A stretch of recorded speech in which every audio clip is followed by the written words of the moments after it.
Everyone, ನಾನು ನಿಮ್ಮ ಸಂದರ್ಶಿನಿ ಸ್ವಾಮಿ. ನಿನಗೆ ನೀ ಹೆನಗೆ ಕಥೆಯ ಮುಂದುವರಿದ ಭಾಗ.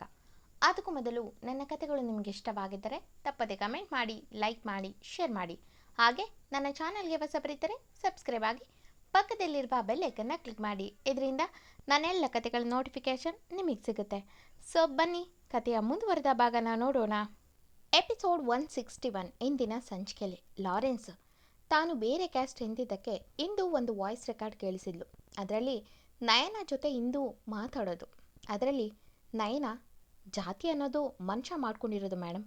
ವ್ಯಕ್ತಿ ಯಾವ ಜಾತಿ ಅನ್ನೋದಕ್ಕಿಂತ ಅವನಿಗೆ ಇರಬೇಕಾದ ಒಳ್ಳೆ ಗುಣ ನಡತೆ ಇದೆಯಾ, ಅದು ಮುಖ್ಯ. ಅವನಿಗೆ ಮನುಷ್ಯತ್ವ ಇದ್ದರೆ ಸಾಕು ಎಂದವಳು, ನೀವು ತೋರಿಸಿದ್ದೀರಾ ಅಂದರೆ ಖಂಡಿತ ಅವರು ಒಳ್ಳೆ ಹುಡುಗನೇ ಆಗಿರ್ತಾರೆ. ಒಂದ್ಸಲ ಅಪ್ಪನ ಜೊತೆ ಮಾತಾಡಿ, ನಂದೇನೂ ಅಭ್ಯಂತರ ಇಲ್ಲ. ಅದಕ್ಕೂ ಮೊದಲು ನಾನು ಅವ್ರಿಗೆ ಓಕೆನಾ ಅಂತ ಕೇಳಿ. ನನಗೆ ಇರೋದು ಅಪ್ಪ ಒಬ್ಬರೇ, ಅವರನ್ನು ನನ್ನ ಜೊತೆ ಇಟ್ಕೋಬೇಕು ಮೇಡಮ್. ಅದಕ್ಕೆ ಒಪ್ಪಿದ್ರೆ ನಾನು ಎಂದಳು. ಅದನ್ನು ಕೇಳಿಸಿದ ಹಿಂದೂ, ಈಗ ಹೇಳಿ ಅಣ್ಣ, ನಿಮಗೆ ಈ ಹುಡುಗಿ ಓಕೆನಾ? ಅವಳು ಕಷ್ಟಪಟ್ಟು ಇಂಥ ಒಂದು ಸ್ಥಾನಕ್ಕೆ ಬಂದಿದ್ದಾಳೆ. ಅವಳು ನನಗೆ ಅಸಿಸ್ಟೆಂಟ್ ಅನ್ನೋದಕ್ಕಿಂತ ಫ್ರೆಂಡ್ ಮತ್ತು ಸಿಸ್ಟರ್ ಅಂದರೂ ಕಡಿಮೆ. ನನ್ನ ಎಲ್ಲ ರೀತಿಯಿಂದ ತುಂಬ ಚೆನ್ನಾಗಿ ಅರ್ಥ ಮಾಡ್ಕೊಂಡಿದ್ದಾಳೆ. ನನ್ನೇ ಅಷ್ಟು ಅರ್ಥ ಮಾಡ್ಕೊಂಡಿರೋ ಹುಡುಗಿ ಇನ್ನು ಲೈಫ್ ಪಾರ್ಟ್ನರ್ನ ಇನ್ನೆಷ್ಟು ಅರ್ಥ ಮಾಡ್ಕೊಳ್ಬೋದು? ಯೋಚಿಸಿ ನಿರ್ಧಾರ ಮಾಡಿ. ಅರ್ಜೆಂಟ್ ಏನೂ ಇಲ್ಲ, ಇದರಲ್ಲಿ ಬಲವಂತ ಕೂಡ ಇಲ್ಲ ಎಂದಳು. ಲಾರೆನ್ಸ್ ಇಂದು ಮುಖ ನೋಡಿ, ಆ ಜೀಸಸ್ ನನಗೆ ಯಾಕೆ ನಿನ್ನ ಅಣ್ಣನ ಜವಾಬ್ದಾರಿ ಕೊಟ್ಟ ಎಂದು ಈಗ ನನಗೆ ಅರ್ಥ ಆಯಿತು. ನನಗೆ ಅಂತ ಯಾರೂ ಇಲ್ಲದ ಒಂಟಿ ಜೀವನಕ್ಕೆ ಒಬ್ಬ ತಂಗಿಯಾಗಿ ಬಂದು ತುಂಬ ರಿಲೇಷನ್ಶಿಪ್ನ ನನಗೆ ತಂದು ಕೊಟ್ಟಿದ್ಯಾ ಕಣಮ್ಮ. ಇದರಲ್ಲಿ ಯೋಚಿಸೋದು ಏನೂ ಇಲ್ಲ. ತಂದೆ ತಾಯಿ ಇಲ್ಲದವನ ಬಾಳಿಗೆ ಒಬ್ಬ ತಮ್ಮನಂತೆ ಸಿಕ್ಕ ಅಗಸ್ತ್ಯ ಈಗ ನೀನು. ಇನ್ನೇನಿದೆ ಎಂದರೆ ಅಲ್ಲೇ ಇದ್ದಂಥ ಕಿಟ್ಟಿ, ಲೋ ಮತ್ತೆ ನಾನೇನು ಅಲ್ವಾ? ನೋಡು, ಹುಡುಗಿ ನೋಡಿದ ತಕ್ಷಣ ನನ್ನೇ ಮರ್ತಿದ್ಯಾ ಎಂದು ಲಾರೆನ್ಸ್ ಕಡೆ ಹುಬ್ಬು ಬೆಸೆದು ನೋಡಿದ್ರೆ, ಲಾರೆನ್ಸ್, ನಿನ್ನ ಮರೆಯೋಕ್ಕಾಗುತ್ತೇನೋ? ಅಗಸ್ತ್ಯ ಎಷ್ಟು ಮುಖ್ಯನೋ ನನ್ನ ಲೈಫ್ನಲ್ಲಿ ನೀನೂ ಅಷ್ಟೇ ಮುಖ್ಯ. ನೀವು ಸಿಕ್ಕ ಮೇಲೇ ಇಂಥ ಒಂದು ಸುಂದರ ಸಂಬಂಧಗಳು ನನಗೂ ಇದೆ ಅನಿಸಿದ್ದು ಎಂದು ಕಣ್ಣು ತುಂಬಿಕೊಂಡ್ರೆ, ಅಗಸ್ತ್ಯ ಮತ್ತೆ ಕಿಟ್ಟಿ ಲಾರೆನ್ಸ್ನ ತಬ್ಬಿ ಸಮಾಧಾನ ಮಾಡಿದ್ರೆ, ಅಗಸ್ತ್ಯ ಒಮ್ಮೆ ಇಂದು ಕಡೆ ನೋಡಿ, ಥ್ಯಾಂಕ್ಸ್ ಇಂದು ಎಂದು ಅವಳ ಭುಜ ಹಿಡ್ದ. ಇಂದು, ಅಯ್ಯೋ ಸಾಕು, ನೀವೇನು ಹೆಣ್ಮಕ್ಳ ಥರ ಎಮೋಷ್ನಲ್ ಆಗಿರೋದು ಎಂದವಳು. ಅಣ್ಣ, ಯೋಚಿಸಿ ಹೇಳಿ, ಆಮೇಲೆ ಅವಳ ನಂಬರ್ನ ಸೆಂಡ್ ಮಾಡ್ತೀನಿ, ಮಾತಾಡಿ. ನಿಮ್ಮಿಬ್ಬರ ಜೊತೆ ಅವರ ಅಪ್ಪನ್ನ ಇಟ್ಕೊಳ್ಳೋಕ್ಕೆ ನಿಮಗೆ ಒಪ್ಪಿಗೆ ಇದೆಯಾ ಎಂದು ಕೇಳಿದಳು. ಲಾರೆನ್ಸ್, ಇಂದು ನನಗೆ ತಂದೆ ಪ್ರೀತಿ ಹೇಗಿರುತ್ತೆ ಅನ್ನೋದು ಗೊತ್ತಿಲ್ಲ. ಭಗವಾನ್ ಆಗಾಗ ಬೈದು ಬುದ್ಧಿ ಹೇಳಿ ಅಷ್ಟೋ ಇಷ್ಟೋ ಕಾಳಜಿ ಮಾಡೋದನ್ನೇ ತಂದೆ ಅಂದರೆ ಹೀಗೆ ಇರುತ್ತಾರಾ ಅನ್ನೋ ಕಲ್ಪನೆ ಇರೋದು. ಇನ್ನು ಮುಂದೆ ಅವರು ನನಗೂ ಅಂತ ಪ್ರೀತಿ ಕೊಟ್ಟು ತಪ್ಪು ಮಾಡಿದಾಗ ತಿದ್ದಿ ದಾರಿ ತೋರಿಸ್ತಾರೆ ಅಂದರೆ ನಾನೇ ಅದೃಷ್ಟವಂತ ಅಂದ. ಇಂದು ಅಗಸ್ತ್ಯನ ಭುಜಕ್ಕೆ ತನ್ನ ತಲೆ ಇರಿಸಿ ಕಣ್ಣು ತುಂಬಿದ್ಲು. ಅಗಸ್ತ್ಯ ಅವಳನ್ನು ತನಗೆ ಒತ್ತಿ ಹಿಡಿದು ಭುಜ ಸವರಿ ಸೈಲೆಂಟಾಗಿ ಸಮಾಧಾನ ಮಾಡಿ, ಏನು ಹೀಗೆ ಎಲ್ಲರೂ ಬಕೆಟ್ ಗಟ್ಟಲೆ ಕಣ್ಣೀರು ಹರಿಸೋ ಪ್ಲ್ಯಾನ್ ಇದೆಯಾ ಎಂದವನು. ಇಂದು ನಯನ ಬಳಿ ಈ ವಿಷಯನ ಮಾತಾಡು. ಇನ್ನೂ ಸ್ವಲ್ಪ ದಿನ ಇಬ್ಬರು ಸ್ವಲ್ಪ ಕಾಯಲಿ, ಆಮೇಲೆ ಒಂದು ಒಳ್ಳೆ ದಿನ ನೋಡಿ ಇಬ್ಬರಿಗೂ ಮದುವೆ ಮಾಡಿ ನಮ್ಮ ಲಾರೆನ್ಸ್ನು ಕೆಟ್ಟಕ್ಕೆ ತಳ್ಳಿಬಿಡೋಣ, ಏನಂತೀಯ ಎಂದರೆ, ಇಂದು ಒಮ್ಮೆ ಅಗಸ್ತ್ಯನ ಕಡೆ ಗುರಾಯಿಸುವಂತೆ ನೋಡಿ, ಏನು ಮದುವೆ ಅಂದರೆ ಕೆಡ್ಡನಾ ಅಂದ್ಲು. ಅಗಸ್ತ್ಯ ಎಂದು ನಾಲ್ಗೆ ಕಚ್ಚಿ, ನಿಜ ಅನ್ನೋದು ಒಂದು ಫ್ಲೋನಲ್ಲಿ ಬಂದುಬಿಡ್ತು ಅಂದ. ಇಂದು ಮುಖ ಕೋಪದಲ್ಲಿರೋದನ್ನು ನೋಡಿ ಲಾರೆನ್ಸ್, ಪಾಪ ಯಾರೋ ಒಬ್ಬರಿಗೆ ಕಾದಿದೆ ಊರ ಹಬ್ಬ, ಬಾರೋ ಕಿಟ್ಟಿ, ನಾವಿಬ್ಬರು ಇದೇ ಖುಷಿಗೆ ಬಜ್ಜಿ ತಿನ್ನೋಣ ಎಂದು. ನಿನಗೆ ಬಜ್ಜಿ ಮಾಡೋಕ್ಕೆ ಬರುತ್ತಾ ಅಂದ. ಕಿಟ್ಟಿ, ಅಗಸ್ತ್ಯ, ಇವನು ತಿಂದ ಮೇಲೆ ಬದುಕಬಾರ್ದು ಅಂಥ ಅಡುಗೆ ಇದ್ದರೆ ಹೇಳೋ ಅಂದ. ಲಾರೆನ್ಸ್, ಈಗೆಲ್ಲ ಹೇಳಬಾರ್ದು ಕಣೋ ಕಿಟ್ಟಿ, ಪಾಪ ನನ್ನ ಸಿಸ್ಟರ್ ಈಗಿನ್ನೂ ಹುಡುಗಿನ ಹುಡುಕಿದ್ದಾರೆ ಎಂದು ಅವನ ಕಾಲನ್ನು ಸರಿ ಮಾಡ್ತಾ ನಕ್ಕರೆ. ಕಿಟ್ಟಿ, ಲಾರೆನ್ಸ್ ಆಗನ್ನೋದನ್ನು ನೋಡಿ, ಅಗಸ್ತ್ಯ, ನಾನಿಲ್ಲೇ ಸತ್ತೋಗ್ಬಿಡ್ತೀನಿ ಕಣೋ, ನೋಡು ಜೀವ ನುಲಿಯೋದು, ಅಬ್ಬಾ ನೋಡೋಕ್ಕಾಗ್ತಿಲ್ಲ ಎಂದು ಹೊರ ನಡೆದ್ರೆ, ಅಗಸ್ತ್ಯ, ಸ್ವಲ್ಪ ಕಡಿಮೆ ನಾಚ್ಕೊ, ನೋಡೋಕ್ಕಾಗ್ತಿಲ್ಲ ಅಂದರೆ. ಲಾರೆನ್ಸ್, ಮತ್ತೆ ನೀನು ನಾಚ್ಕೋತಿದ್ಯಲ್ಲ ಆ ಹ್ಯಾಡ್ ಶೂಟ್ನಲ್ಲಿ, ಅದು ಓವರ್ ಆಗಿತ್ತಾ ಅಂದ. ಅಗಸ್ತ್ಯ, ನೀನಾ ಎಂದು ಕೈ ಎತ್ತಿದ್ರೆ ಹೊಡೆಯೋಕೆ ಲಾರೆನ್ಸ್, ಇಂದು ಸಿಸ್ಟರ್ ಎಂದು ಕೂಗಿದ್ದನ್ನು ನೋಡಿ ಅಗಸ್ತ್ಯ ತನ್ನ ಕೈ ಅಲ್ಲಿಗೆ ನಿಲ್ಲಿಸಿದ್ದನ್ನು ನೋಡಿ ಲಾರೆನ್ಸ್ ನಕ್ಕು ಒಮ್ಮೆ ಅಗಸ್ತ್ಯನನ್ನು ಗುರಾಯಿಸಿ ಅಲ್ಲಿಂದ ಹೋದರೆ ಅಗಸ್ತ್ಯ ಇವನೋ ಇವನ ಡ್ರಾಮನೋ ಎಂದು ಅಲ್ಲಿಂದ ಹೊರ ನಡೆದ.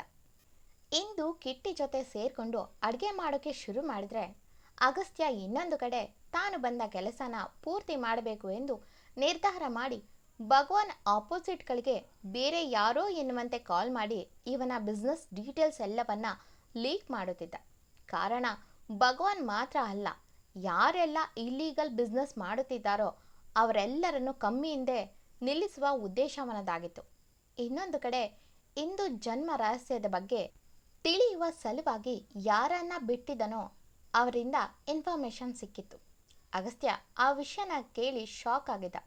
ಅದು ನಿಜನಾ ಇಲ್ಲ ಸುಳ್ಳ ಎಂದು ತಿಳಿಯಲು ಅಗಸ್ತ್ಯನೇ ಸ್ವತಃ ಹೋಗೋಕೆ ನಿರ್ಧಾರ ಮಾಡಿ ಇಂದು ಬಳಿ ಸ್ವಲ್ಪ ಕೆಲಸ ಇದೆ, ಹೊರಗೋಗಿ ಬರ್ತೀನಿ, ಅಲ್ಲಿಯವರೆಗೂ ಹುಷಾರು ಎಂದು ಹೇಳಿದವನು ಲಾರೆನ್ಸ್ ಮತ್ತೆ ಕಿಟ್ಟಿಗೆ ನೀವು ಅಷ್ಟೇ ಇಂದುನ ಸ್ವಲ್ಪ ಗಮನದಲ್ಲಿ ಇಟ್ಕೊಳ್ಳಿ ಎಂದು ಹೊರಡುವಾಗ ಒಮ್ಮೆ ಹಿಂದೂ ಮುಖ ನೋಡಿ ಇದು ಸತ್ಯ ಆದರೆ ನೀನು ನನ್ನಿಂದ ದೂರ ಆಗ್ತೀಯ ಇಂದು, ಆಗೇನಾದರೂ ಆದ್ರೆ ಈ ಅಗಸ್ತ್ಯ ಯಾರನ್ನು ಉಳಿಸಲ್ಲ, ಈ ಭಗವಾನ್ ಜೊತೆ ಅವನು ಹೋಗೋ ಹಾಗೆ ಫೇಕ್ ಆದರೂ ಸೃಷ್ಟಿ ಮಾಡಿ ಒಳಗಾಗ್ತೀನಿ ಎಂದು ಅಲ್ಲಿಂದ ಹೊರಡ್ತಾನೆ.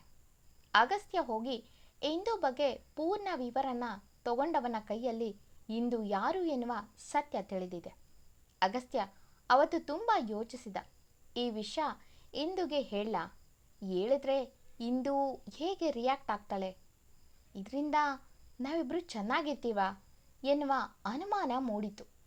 ಇಂದು ಹೊಸ ಸಂಬಂಧಗಳ ಮಧ್ಯೆ ನನ್ನ ದೂರ ಇರ್ತಾಳ ಎಂದು ಯೋಚಿಸಿದವನು ನೆಕ್ಸ್ಟ್ ಡೇ ಮನೆಗೆ ಬಂದವನು ಸುಮ್ಮನೆ ತನ್ನ ರೂಮ್ಗೆ ಹೋಗುವಾಗ ಭಗವಾನ್, ಅಗಸ್ತ್ಯ ಎಲ್ಲೋಗಿದ್ದೆ, ನೀನು ಇಲ್ಲದೆ ಇರುವಾಗ ಇಲ್ಲಿ ಏನೇನಾಗಿದೆ ಗೊತ್ತಾ ಎಂದು ತನ್ನ ಬಿಸ್ನೆಸ್ ಬೇರೆಯವರ ಪಾಲಾಗಿರೋದನ್ನು ಹೇಳ್ದ. ಆದರೆ ಅಗಸ್ತ್ಯ ಒಂದೂ ಮಾತಾಡಿಲ್ಲ.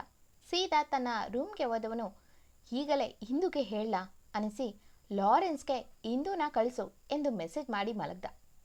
ಇಂದು ಅಗಸ್ತ್ಯನಿಗೆ ಹಾಲು ಹಿಡಿದು ಬಂದವಳು ಬೋರಲಾಗಿ ಮಲಗಿರುವ ಹುಡುಗನನ್ನು ನೋಡಿ ರೀ ಅಂದ್ಲು. ಅಗಸ್ತ್ಯ ಮಲಗಿದ್ದಲ್ಲೇ ಅವಳನ್ನು ತಬ್ಬಿ ಅವಳ ಮಡಿಲಿಗೆ ತಲೆ ಇಟ್ಟ.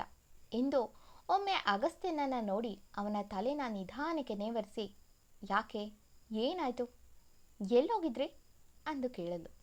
ಅಗಸ್ತ್ಯ, ಇಂದು ಯಾಕೋ ತುಂಬ ಅಮ್ಮ ನೆನಪಾಗ್ತಿದ್ದಾರೆ ಅಂದ ಬೇಸರದಲ್ಲಿ. ಅಗಸ್ತ್ಯ ಹೇಳಿದ್ದು ನಿಜಾನೇ ಆಗಿತ್ತು. ಅವನಿಗೆ ಕಷ್ಟ ಬಂದಾಗೆಲ್ಲ ಅವನಿಗೆ ಅವನ ತಾಯಿ ಸ್ವರ್ಣನೇ ನೆನಪಾಗುತ್ತಿದ್ರು.